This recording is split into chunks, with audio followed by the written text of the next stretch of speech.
El programa Vivir Más y Mejor ha sido galardonado con los premios Ballenas 2017 en los siguientes rubros: Mejor Programa en Salud, Revelación Periodística Masculina Dr. Jorge Gori, Mención de Honor a Mejor Presentación y Producción Integral. Buenas tardes, queridos amigos, ¿cómo están ustedes? Hoy nuevamente en un encuentro, como todos los lunes, en este programa de Vivir Más y Mejor. Y vuelvo a repetir lo que dije muchas veces, un programa que no es enseñar medicina, porque este no es el lugar para enseñar medicina, sino alcanzarles a ustedes una serie de conceptos que les sirvan para conservar su salud. ¿Cómo estás, Lucas? Muy bien, Jorge, ¿qué tal? ¿Cómo estás vos? Bien, creo que tenés algunas cositas para decirnos. Tengo algunos anuncios parroquiales, algunos anuncios vinculados al mes de la donación de órganos y trasplante. Este mes se conmemora en toda la Argentina el mes de la donación y del trasplante, y el hospital... Trasplante de todo tipo. De órganos, de tejidos, de médula ósea, y se hace una jornada en el Hospital Alemán 24 y 25, abierta a la comunidad. 24 y 25 de mayo.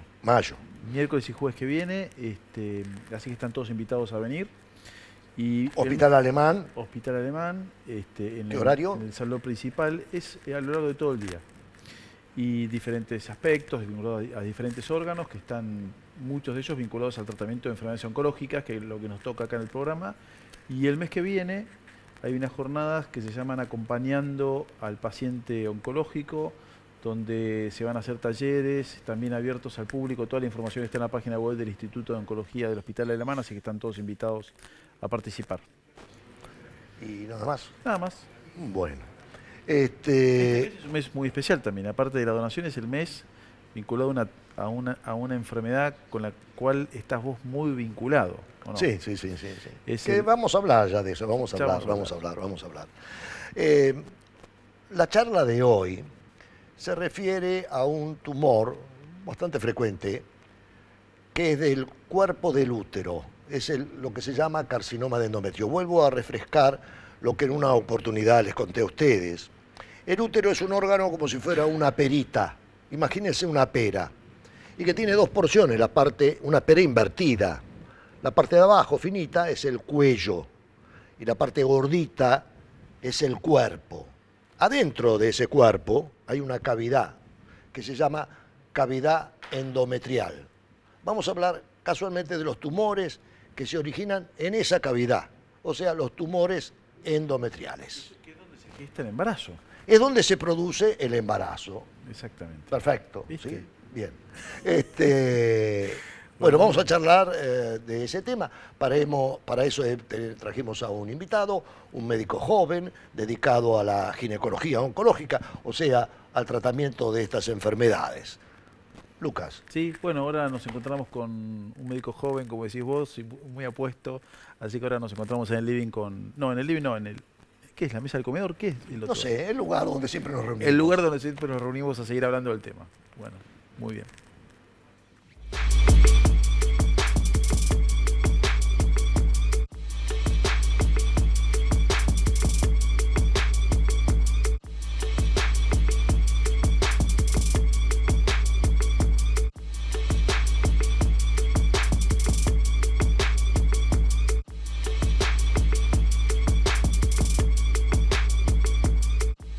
Bueno, querido Lucas, ¿por qué no haces la presentación de nuestro invitado? Bueno, es Federico Bianchi, que es un médico que lleva varios años trabajando con nosotros en el hospital, y es ginecólogo oncológico, que podemos aprovechar para que cuentes un poco qué es esa subrama de la ginecología. Vos sos, de base sos ginecólogo, ¿no? De base ginecólogo. Y después, ginecólogo. ¿Cómo siguió tu formación? ¿Cómo se forma hoy un ginecólogo oncológico? La base de la ginecología oncológica es ser tocoginecólogo. Una vez que completa la formación de tocoginecología, puede optar por varias subespecialidades que tiene la ginecología. Toco es porque es obstetricia y ginecología. Obstetricia y ginecología. Yo obviamente me dediqué exclusivamente a la rama de la ginecología, no de la obstetricia, y hay varias ramas, la parte de endocrinología, la parte de uroginecología, y está la ginecología oncológica.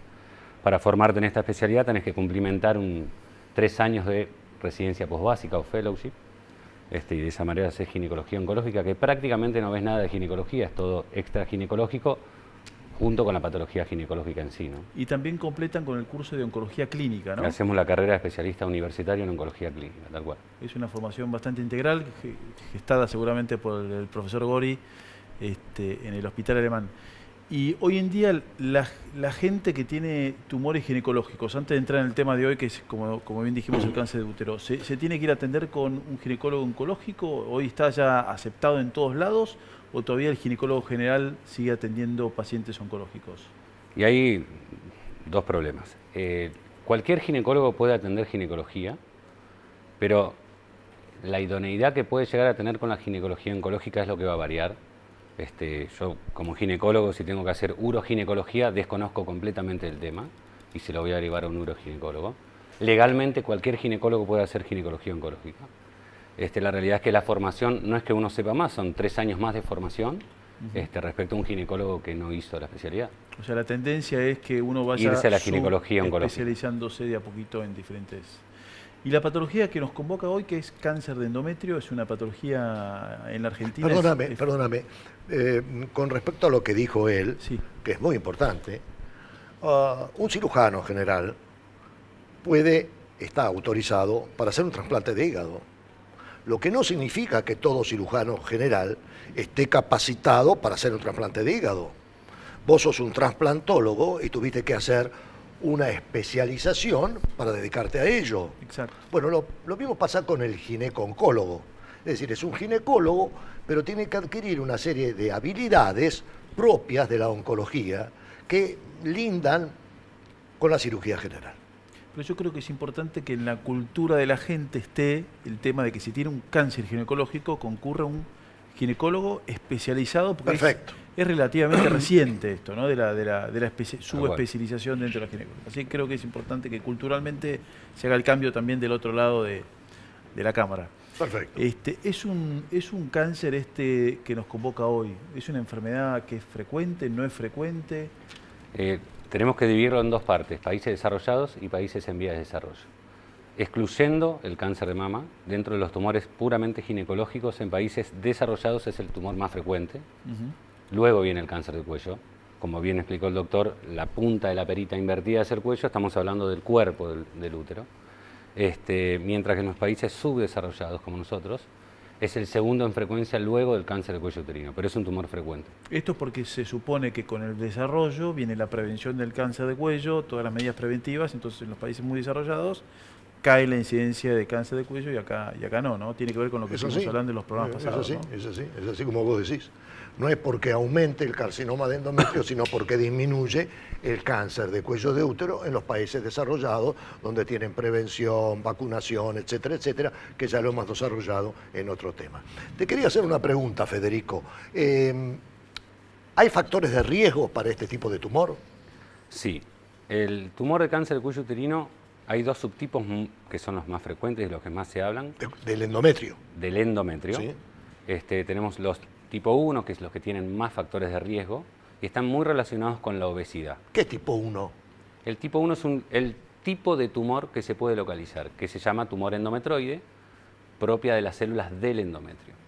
Después hay otro tipo de tumores, que es el tipo 2, que es muchísimo menos infrecuente, que es el 20% de los tumores, en el cual los factores de riesgo son totalmente distintos.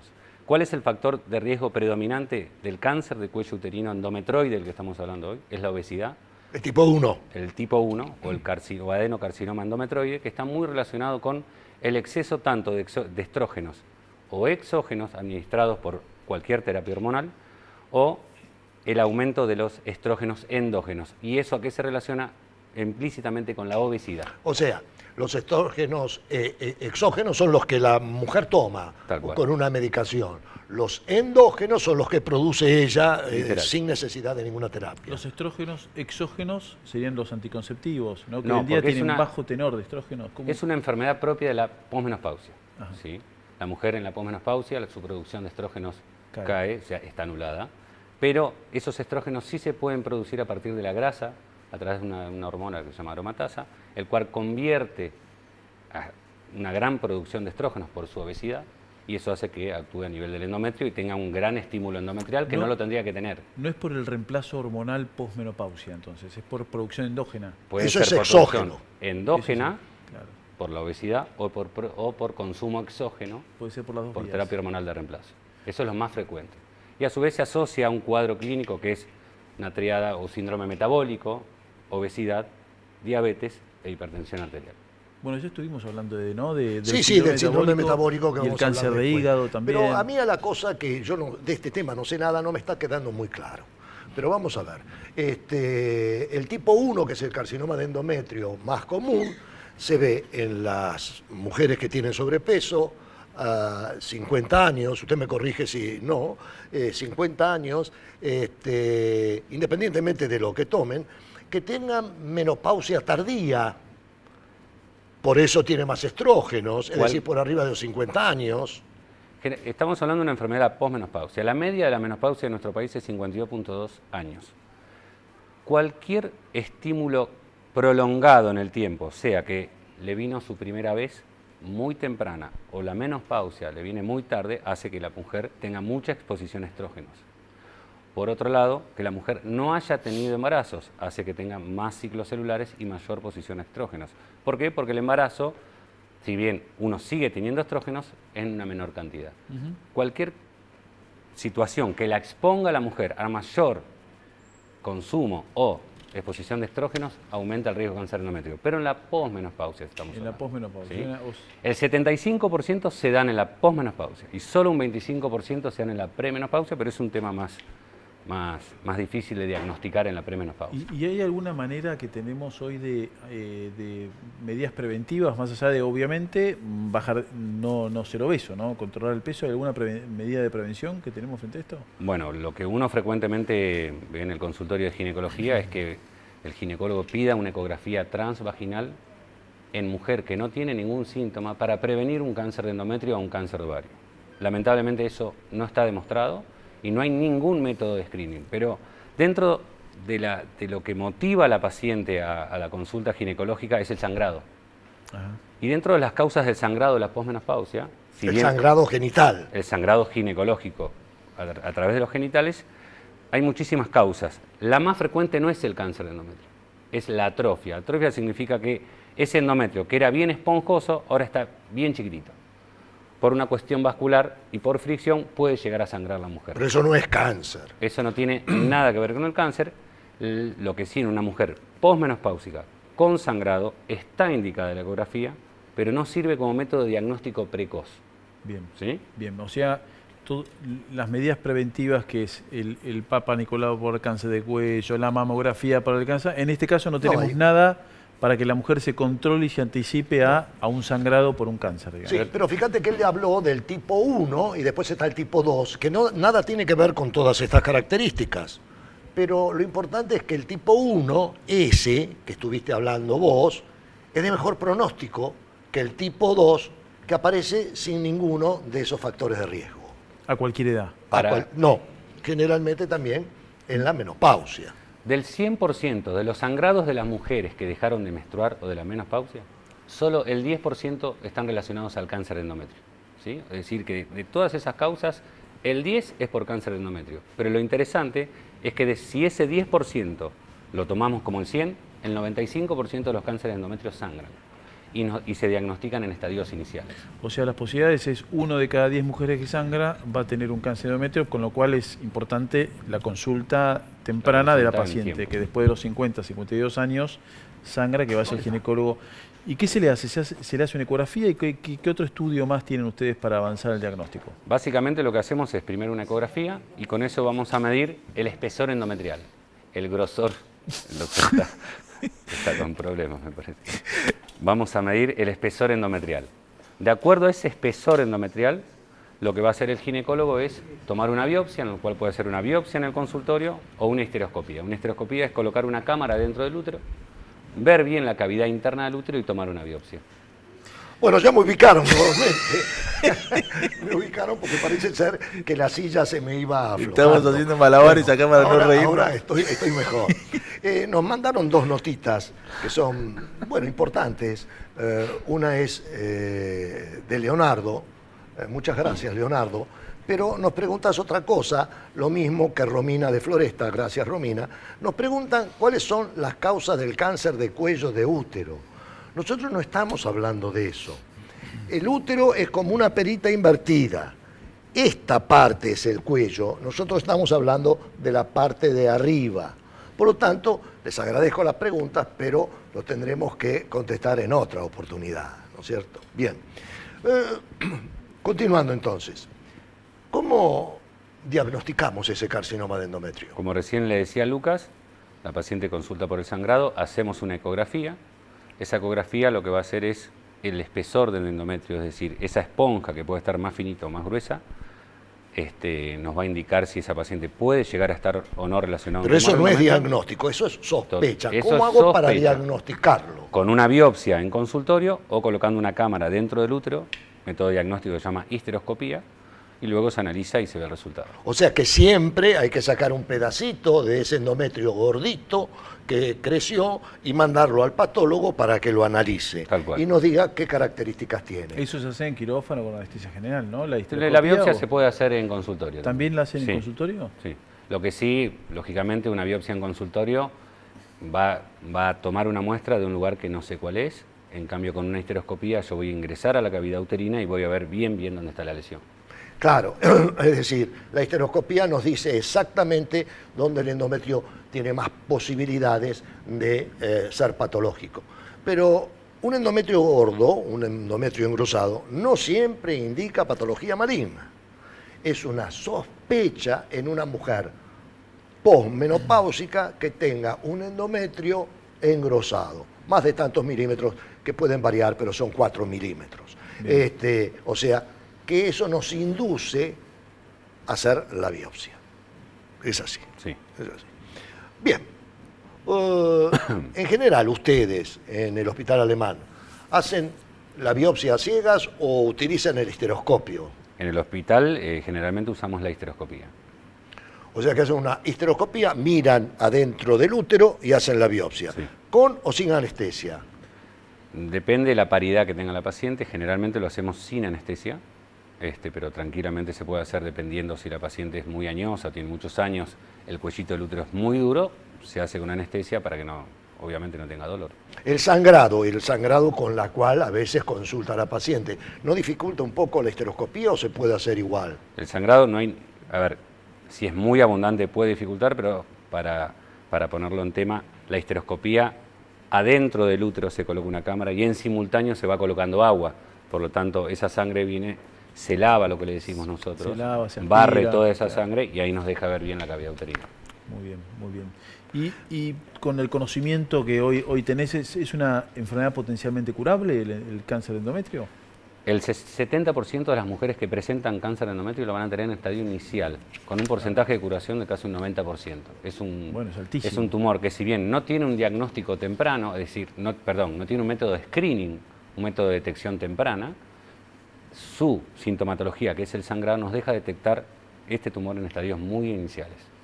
Bueno, eso es fabuloso, Jorge, ¿no? Porque más allá de no tener medidas preventivas, acá no tenemos vacunas, no tenemos nada, nos enfrentamos frente a un cáncer que es potencialmente curable en la mayoría de los casos. El tipo 1 en general. Tipo 1. Ahora después ¿Qué es el vamos a más hablar- frecuente? Claro, ahora vamos a hablar, después le voy a preguntar cuáles son los que tienen peor pronóstico. Pero fíjate acá que Noemí de Rosario dice, gracias Noemí, excelente programa, es la primera vez que lo veo, muy interesante. Él es rosarino, por lo tanto yo deduzco que por ahí lo conoces a él, por eso estás viendo el No. programa. De cualquier manera lo podés seguir viendo siempre. Norma de Almagro, ¿cuánto tiempo tarda en desarrollarse esta enfermedad? Es decir, si hay un tiempo de desarrollo. Y otra de las preguntas dice, ¿puede ser hereditaria? Muy buenas las dos preguntas. Contestando la primera, no hay un tiempo de desarrollo entre que empiece y nosotros lo detectemos. Lamentablemente, ¿cuándo va a sangrar ese útero? Cuando el endometrio tenga ganas de sangrar. O sea, no puedo decir, en tantos años va a sangrar. No.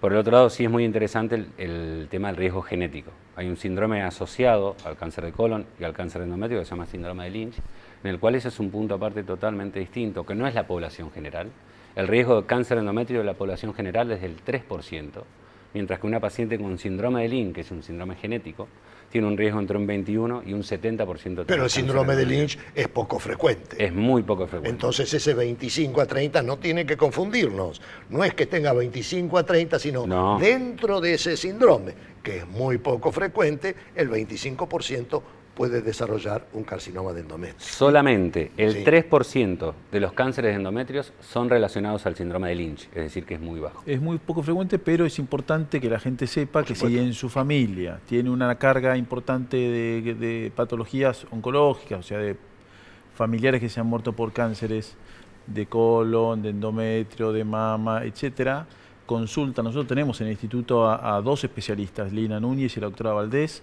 Los dos son especialistas en enfermedades hereditarias oncológicas y ahí pueden hacer todas las consultas que quieran al respecto. Siempre y cuando el médico las derive a esas especialistas, dado que el carcinoma de endometrio no se derivan todos por razones obvias, porque no cumplen con las condiciones genéticas de desarrollo. Pero pacientes sanos que en su población familiar tengan estos antecedentes pueden consultar también sin que los deriven. Sí.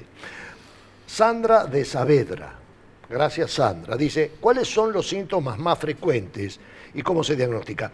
Ya lo hablamos, pero después hay otros síntomas, que no solamente es el sangrado. El sangrado puede ser el primer síntoma, pero después hay síntomas de enfermedades más extendidas. Bueno, eso ya es otro tema. Otro síntoma de enfermedad inicial puede ser un flujo con feo olor.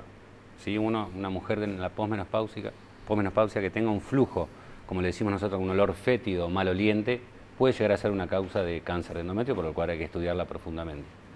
Después vienen los síntomas que son por cáncer de ovario, cáncer de endometrio estadios A avanzados, en lo cual varían ampliamente porque no son específicos, pueden venir desde sangrados, dolores abdominales bajos, inflamación, molestias al orinar, molestias al ir de cuerpo, sangrados al ir de cuerpo, sangrados al orinar. Esos ya son signos de que el tumor de endometrio está muchísimo más avanzado. Los pacientes, las mujeres que se han cuidado con DIU, ¿tienen una mayor incidencia, que el DIU está puesto sobre el endometrio, ¿no? ¿Tiene una mayor incidencia de carcinoma endometrial? No, para nada. De hecho... ¿O la endometritis, las infecciones recurrentes? Puede llegar a tener un aumento del riesgo de endometritis. De hecho, eso es un punto aparte. En la actualidad se puede brindar tratamiento conservador de la fertilidad a una paciente con cáncer de endometrio y joven, y justamente se usa el DIU. Ajá. ¿Sí? Miramos. Pero son casos contados. Claro, son puntos de muy alta especialización que mejor no nos vamos a meter hoy en día acá, porque, vuelvo a decir, no estamos enseñando medicina. Paola, de Palermo, gracias Paola. Pregunta, ¿existen varios tratamientos para esta enfermedad o es uno solo el tratamiento? El tratamiento es uno solo. Paciente con diagnóstico de cáncer de endometrio es de tratamiento quirúrgico. ¿Sí? Bien. Se debe realizar una cirugía y dependiendo después de los resultados de la cirugía se hará o no un tratamiento que ayude al tratamiento quirúrgico. Con una quimioterapia, digamos. Básicamente es radioterapia. Radioterapia. ¿Sí? Pero eso ya cuando la enfermedad es más avanzada. Ahora, puede pasar que operes un caso que consideras no muy avanzado y después te das cuenta que está avanzado. ¿Por qué te das cuenta que está más avanzado de lo previsto? Porque microscópicamente puede tener enfermedad fuera del útero, que no fue percibida en la cirugía, como puede ser el ovario, la trompa de falopio, la serosa que recubre el útero, y ahí ya estamos hablando de un estadio más avanzado y no en un estadio inicial. El estadio inicial es confinado al útero. Pero también cuando invade el miometrio tiene un pronóstico diferente. Pero sigue siendo un estadio inicial, porque los estadios iniciales son los localizados en el útero, pero invadir el músculo del útero o los ganglios. Ahí ya estamos hablando de una enfermedad metastásica, pero que invada solamente el miometrio o el músculo del útero, no me está diciendo que es un estadio avanzado, me está diciendo que tiene otro pronóstico. ¿Sí? Perfecto. Otra cuestión. Vos dijiste que el carcinoma de endometrio se trata quirúrgicamente, pero ¿se puede tratar por medio de una laparoscopía, por ejemplo, o siempre es necesario una operación a cielo abierto? Nosotros, cuando hicimos ginecología oncológica, siempre decimos, y queremos recalcar eso, uno tiene que operar a la paciente con el método que mejor sabe utilizar. Si sabe utilizar la vía laparoscópica, mejor, y si no, la vía convencional, y va a estar igualmente tratada. Ahora, nosotros en el Hospital Alemán, al 90% de las pacientes con patologías ginecológicas la tratamos por vía translaparoscópica. O sea, la vía translaparoscópica lo que me ofrece es una posibilidad de un tratamiento quirúrgico exactamente igual que el otro, pero menos cruento, porque no necesita una gran incisión y además una recuperación más temprana. Recuperación rápida y reinserción laboral rápida. Bueno, lo de la reinserción laboral es importante en otros países, acá mucho, no tanto. Mucho no, pero de cualquier manera la recuperación es realmente rápida. Fabiana de Congreso, es la última pregunta, gracias Fabiana. Dice, ¿cuál es la probabilidad de recuperarse? ¿Existen estadísticas? Lo que quiere preguntarnos, me parece a mí, Fabiana, es qué posibilidad de curación hay. Y vos más o menos ya lo dijiste, ¿no es cierto? En estadios iniciales es prácticamente 95% de probabilidades de curación. Ahora, si ya tenemos un tumor que se fue del útero, las probabilidades de curación existen, pero son mucho menores. Eso es importante, ¿no? Sí. Igualmente, seguramente hay drogas nuevas que se están estudiando todo el tiempo, que van mejorando la calidad de los tratamientos y los efectos adversos de las drogas, ¿no? Más o menos. En carcinoma de endometrio no es tan así, pero está bien. Siempre existen cosas nuevas. Ahora, para terminar, siempre caemos en lo mismo. Diagnóstico precoz, lesión inicial, curación de arriba del 90%. Por lo tanto, lo que tiene que hacer usted, el consejo, ante el más mínimo síntoma, mujer menopáusica, con sangrado, consultar a su médico, aunque el sangrado sea pequeño, poquito. Esa es la forma de hacer el diagnóstico precoz, para vivir más y mejor.